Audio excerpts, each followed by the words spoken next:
Baik, assalamualaikum warahmatullahi wabarakatuh teman-teman. Berjumpa kembali tentunya di channel YouTube Paiman Trans.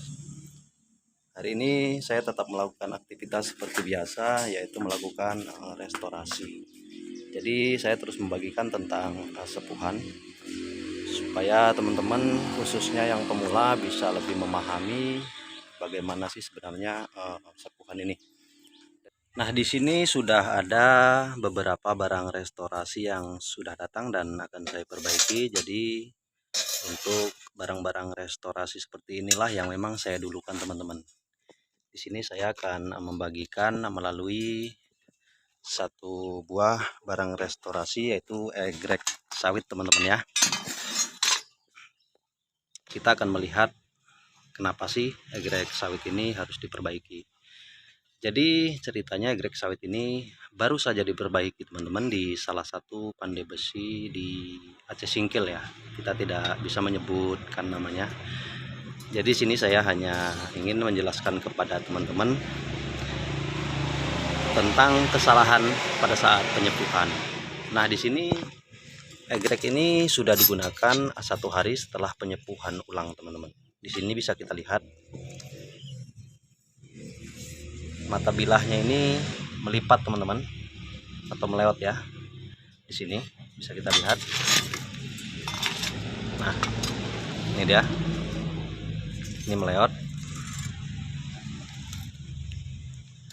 Kalau kita lihat keseluruhan, di bagian sini ini melewat. Di bagian sini tidak melewat teman-teman, tetapi di bagian ujung juga melewat teman-teman ya. Ini bisa kita lihat, kelihatan ya. Nah, di sini. Jadi sebelum memperbaikinya, di sini saya akan membahas tentang kesalahan dalam penyepuhan kali ini teman-teman ya. Sudah sering saya jelaskan bahwa dalam proses penyepuhan itu tingkat kemerahan ataupun kelebarannya itu memang harus kita ukur supaya hasil sepuhan nanti itu merata teman-teman.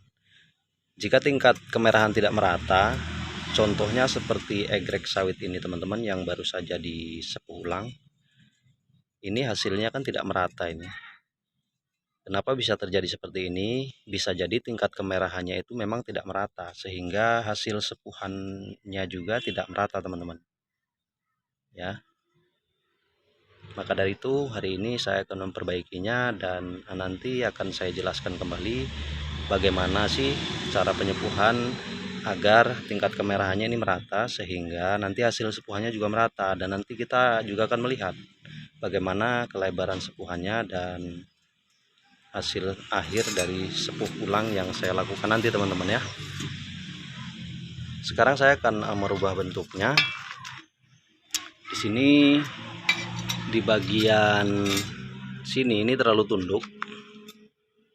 Jadi di sini nanti akan saya naikkan sedikit, kemudian saya pindahkan kemari untuk melakukan penundukan, dan di bagian depan juga kita akan tundukkan sedikit sehingga nanti mata bilah ini ketika digunakan itu tidak lengket di bagian sini teman-teman ya.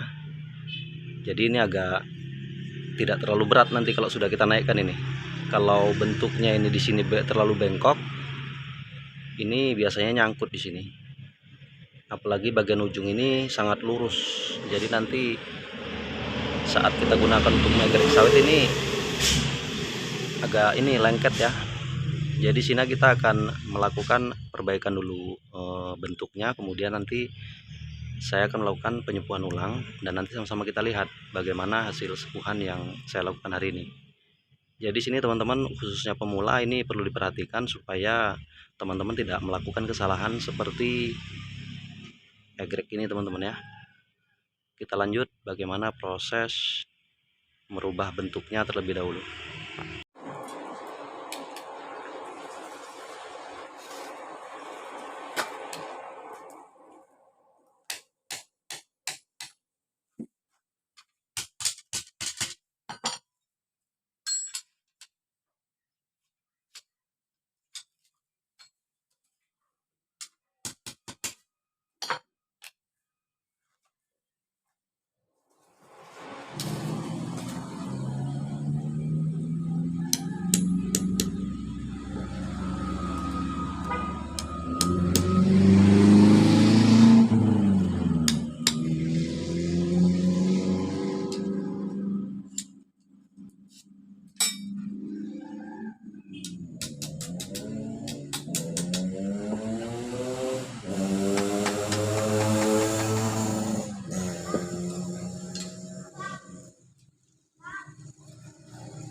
Nah, di sini untuk bentuk egreknya atau gelonggungannya sudah saya rubah teman-teman, jadi tidak terlalu tunduk lagi ya.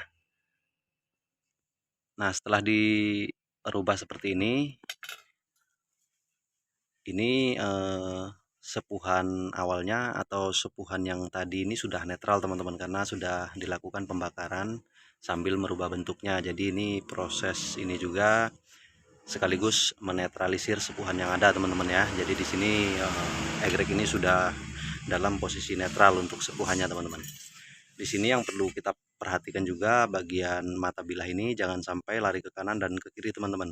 Kalau searah mungkin masih bisa, tetapi kalau sampai lari ke kanan dan ke kiri itu nanti pada saat digunakan itu tidak licin ya, atau sedikit lengket karena mata bilah tidak dalam keadaan lurus. Nah, di sini bagian punggung juga harus kita perhatikan teman-teman. Ini jangan sampai baling ke kanan atau ke kiri ya. Nah, di sini kita bisa lihat perlu diperhatikan juga. Dan di sini saya akan melakukan proses penggerendaan, kemudian nanti kita lakukan proses penyepuhan. Kita sama-sama lihat bagaimana hasil sepuhannya. Dan di sini perlu diperhatikan juga untuk ujung egrek, sebaiknya jangan seruncing ini teman-teman. Nanti akan saya rubah dan kita akan melihat bagaimana keruncingan egrek agar tidak seruncing ini teman-teman ya.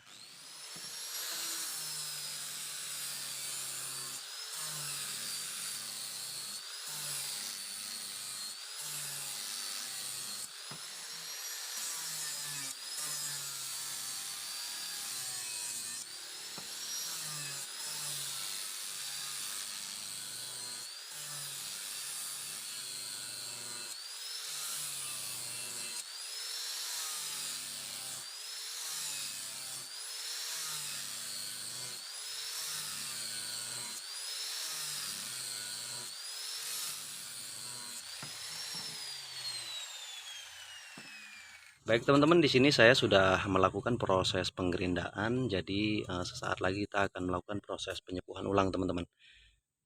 Di sini perlu saya sampaikan untuk teman-teman pengguna egrek khususnya, jadi untuk ujung egrek sebaiknya jangan terlalu runcing supaya nantinya ketika egrek digunakan sedikit memiliki ketahanan, tidak mudah patah ya. Jadi di sini perlu diperhatikan juga bagian ujungnya, cukup dibuat seperti ini saja. Nah, sebelum melakukan proses penyepuhan teman-teman, tadi kita sama-sama melihat hasil sepuhan yang gagal di pandai besi sebelumnya, yaitu melipat.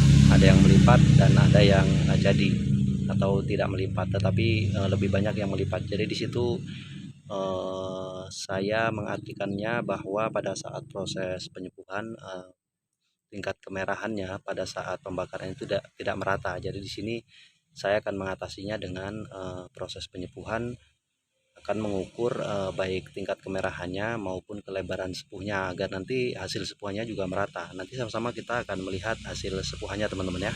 Jadi kita akan mendapatkan kepastian bahwa egrek ini tadinya memang bahannya tidak bisa disepuh atau memang kegagalan dalam menyepuh di pandai besi sebelumnya. Kita nanti akan sama-sama melihat teman-teman ya. Sebelum ke proses penyepuhan, di sini perlu teman-teman perhatikan, kita harus membiarkan apinya membesar terlebih dahulu supaya kita mendapatkan titik api teman-teman. Jadi kalau apinya sudah membesar, kita sudah melihat titik api di bagian tengah. Di sini kita bisa melihat titik api yang cukup besar. Jadi disitulah nanti kita akan mudah melakukan proses penyepuhan dengan mengukur tingkat kemerahan ataupun kelebaran sepuhnya. Jadi di sini kita langsung lihat bagaimana proses penyepuhannya teman-teman.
Baik teman-teman, setelah melalui proses penyepuhan, kita akan melihat bagaimana hasil sepuhannya. Dan di sini bisa teman-teman lihat, setelah melalui proses penyepuhan menggunakan media oli, sebenarnya kita sudah bisa melihat apakah sepuhannya itu berhasil terbentuk atau tidak. Itu sudah bisa kelihatan teman-teman. Di sini bisa kita lihat sama-sama.